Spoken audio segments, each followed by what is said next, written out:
Good morning दोस्तों। आज हम सर्कल यानी कि वृत्त के बारे में पढ़ेंगे। एक समतलीय वक्र को वृत्त कहा जाता है। वृत्त जो होते हैं वह एक केंद्र से चारों ओर बराबर में रेखा द्वारा खींचा गया बंद वक्र है। आइए जानते हैं वृत्त के कुछ महत्वपूर्ण भाग के बारे में। सबसे पहले आता है वृत्त के अंदर में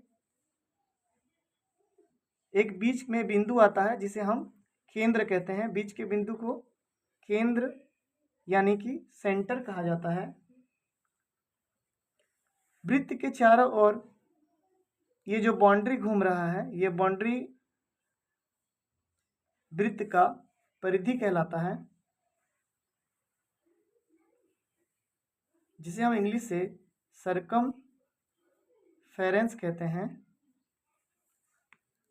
वृत्त में दो महत्वपूर्ण सवाल ज़्यादातर पूछे जाते हैं। पहला सवाल पूछा जाता है एरिया ऑफ सर्कल, जिसे हम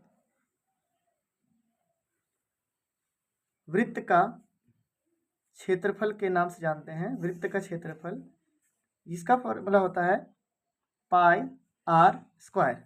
यहाँ पर आर क्या है? आर रेडियस है।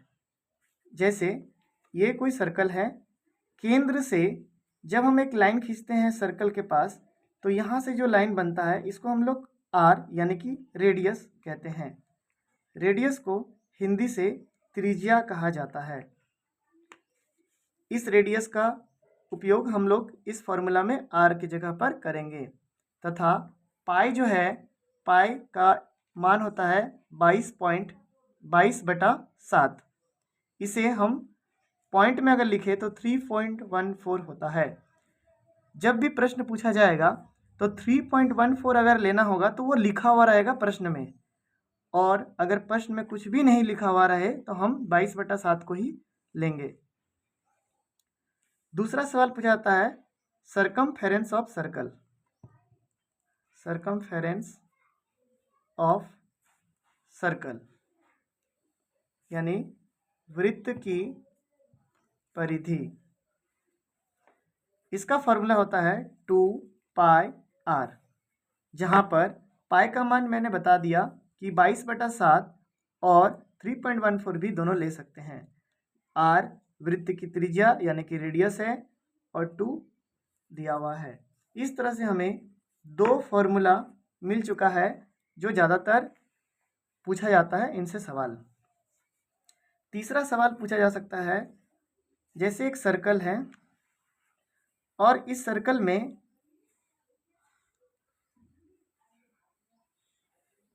रेडियस दिया हुआ है, मतलब रेडियस यानी त्रिज्या गिवन है, दिया हुआ है।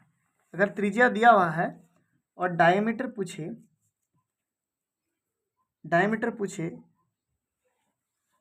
कि डायमीटर क्या होगा, अगर त्रिज्या दिया है और डायमीटर पूछे कि क्या होगा, तो इस केस में हम फॉर्मूला लगाएंगे डायमीटर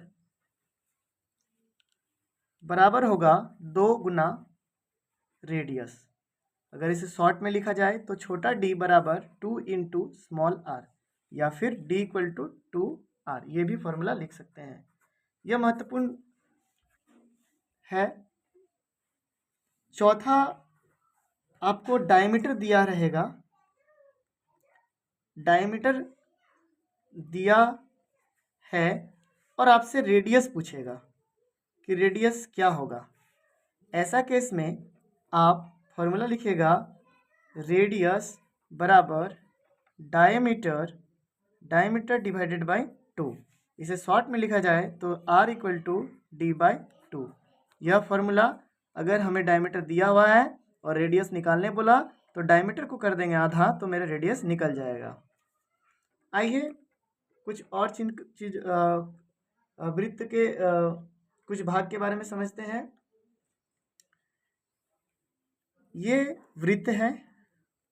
अब मैं वृत्त के पूरा डिटेलिंग बताने वाला हूँ। पहले मैंने फॉर्मूला बताया और फॉर्मूला के बारे में बता दिया कि किस टाइप का क्वेश्चन पूछ सकता है। तो मैक्सिमम 4 तरह का क्वेश्चन पूछा जा सकता है। और भी क्वेश्चंस है बट अभी फ़िलहाल 4 तक आप जानिए। अब हम पढ़ेंगे कि वृत्त के कितने भाग हैं, पार्ट्स ऑफ सर्कल। अभी हम जानना चाहेंगे पार्ट्स ऑफ सर्कल। देखिए, सबसे पहले ये वृत्त है, इसके बीच में जो रहता है उसको केंद्र यानी सेंटर बोलते हैं। सेंटर यहाँ हम दिखा दिए हैं कि सेंटर, बीच वाला को बोलते हैं सेंटर। उसके बाद आप यहाँ आइए, यहाँ पर देखिए सेंटर से अगर सर्कल पर एक लाइन खींचा जाए, अगर सेंटर को हम ओ नाम दे दें और इसका नाम ए दे दें, तो यहाँ ओ ए जो है ये आर है। आर का मतलब आर जो कि ओ ए है, और इसे हम रेडियस कहते हैं, हिंदी से त्रिज्या कहते हैं। उसके बाद अगर हम एक लाइन सर्कल से शुरू करें सेंटर से होते हुए, और फिर हम दूसरे सर्कल के एक पॉइंट पर बैठा दें, इनका नाम अगर हम पी क्यू रख दें, तो ऐसा केस में जो पी क्यू होगा वह डायमीटर होता है। उसके बाद सर्कल के जो बाउंड्री होते हैं, ये बाउंड्री जो मैं अपने हाथों से दिखा रहा हूँ, इस बाउंड्री को हम लोग सर्कमफेरेंस कहते हैं, और इनके बीच में जो पूरा एरिया है उसे हम क्षेत्रफल या एरिया कहते हैं। आइए नेक्स्ट समझते हैं। ये सर्कल है, इस सर्कल है, और जब सर्कल में सेंटर है, अगर हम सर्कल से होते हुए, सेंटर से होते हुए, पार होते हुए अगर हम एक लाइन खींचते हैं तो उसे हम डायमीटर कहते हैं। और अगर हम सेंटर को ना टच करें, सर्कल के किसी दो पॉइंट पर हम एक लाइन खींच दें, तो इस लाइन को हम लोग कॉर्ड कहते हैं। कॉर्ड यानी हिंदी से इसे जीवा कहा जाता है।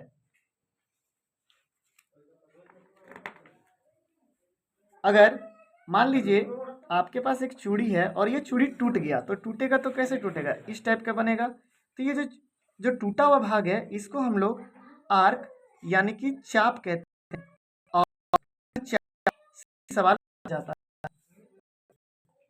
अगला है, मान लीजिए कोई वृत्त है और उस वृत्त में हम एक जीवा खींचते हैं। जीवा आपको मैंने बताया, यहाँ पर देखिए ये जीवा है कि केंद्र से सटना नहीं चाहिए।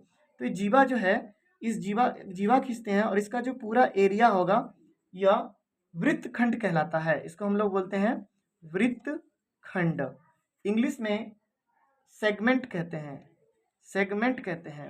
ध्यान दीजिएगा, यदि इसमें छोटा जो पार्ट होता है उसे हम माइनर सेगमेंट कहेंगे, छोटे वाले पार्ट को माइनर सेगमेंट कहेंगे, यानी कि लघु वृत्तखंड, लघु वृत्तखंड बोलेंगे। और जो बड़ा वाला पार्ट है, मतलब ये पूरा बड़ा वाला पार्ट है, इसे हम दीर्घ वृत्तखंड कहेंगे। इंग्लिश में इसे मेजर सेगमेंट कहते हैं। आगे चलते हैं। आगे देखिए ये वृत्त है, इस वृत्त में जो केंद्र है, केंद्र से अगर हम दो त्रिज्या खींचते हैं तो यहाँ पर पिज्ज़ा जैसा एक पार्ट बन जाता है, पिज्जा टाइप का दिखेगा।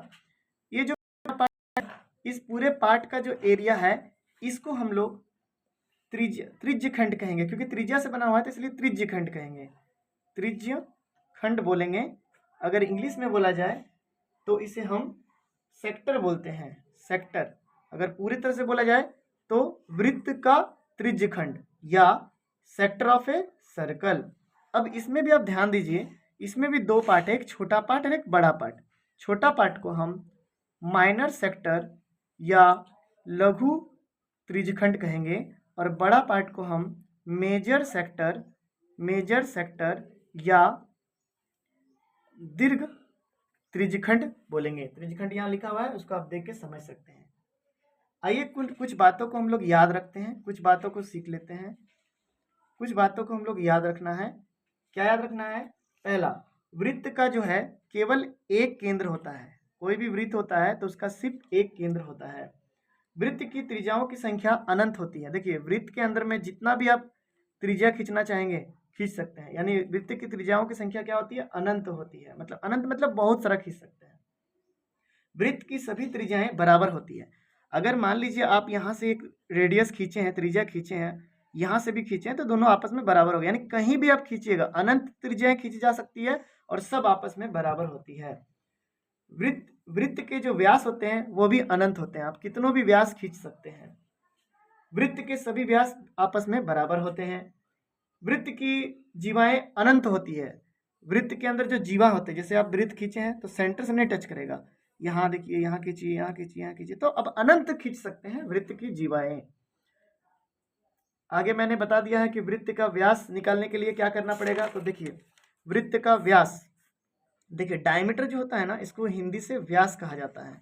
तो वृत्त का अगर हमें व्यास निकालना है, यहाँ देखिए रेडियस दिया रहेगा, व्यास निकालना है यानी डायमीटर यानी व्यास निकालना है, तो इस केस में मैं ये फॉर्मूला यूज करूंगा, डायमीटर बराबर 2 इंटू रेडियस।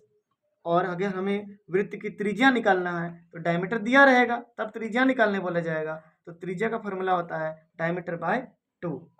वृत्त की सबसे बड़ी जीवा, देखिए ये लास्ट है, समझिए, उसके बाद फिर अगर कुछ छूटेगा तो मैं फिर से वीडियो बना दूंगा। ये वृत्त की जो जीवा होती है, जीवा तो मैंने कहा कि सेंटर से टच नहीं होना चाहिए, बट जो सबसे हाईएस्ट जीवा सेंटर से टच होते हुए निकलता है, यानी कहा, इस लास्ट वाला बात याद रखिएगा कि जो वृत्त का सबसे बड़ा जीवा होता है वो उसका डायमीटर होता है, ठीक है। यानी हम कह सकते हैं कि जीवा जो है, जीवा को हम व्यास कह सकते हैं, जीवा को हम व्यास कह सकते हैं, बट व्यास को हम जीवा नहीं कह सकते हैं, क्योंकि मैंने बताया कि जो जीवा है वह जीवा कभी भी व्यास नहीं बनता। जैसे अगर हम यहाँ जीवा खींचते हैं तो बताइए क्या व्यास होगा, जब सेंटर से टच ही नहीं तो व्यास कैसे होगा। लेकिन व्यास जो है उसको हम जीवा कह सकते हैं। क्यों व्यास को जीवा हम कह सकते हैं? दोस्तों थोड़ा यहाँ मिस्टेक हो गया, इसको ध्यान दीजिएगा। व्यास को जीवा हम कह सकते हैं और जीवा को व्यास हम नहीं कह सकते हैं। आगे वृत्त का मैं जितना भी था मैंने बता दिया, और एक पार्ट थोड़ा सा बचा है उसको बता देते हैं। देखिए अगर ये वृत्त है तो वृत्त के अंदर जितने भी पॉइंट आएंगे वह इंटीरियर कहलाएगा, यानी अंतभाग, और वृत्त के बाहर जितने पॉइंट आएंगे उसे हम एक्सटीरियर कहेंगे, यानी बहिर्भाग। बाकी का अगर कुछ छूटा होगा तो नेक्स्ट वीडियो में बना दूंगा, पार्ट 1 पार्ट 2 करके। मेरे चैनल को सब्सक्राइब कीजिए, लाइक कीजिए, धन्यवाद।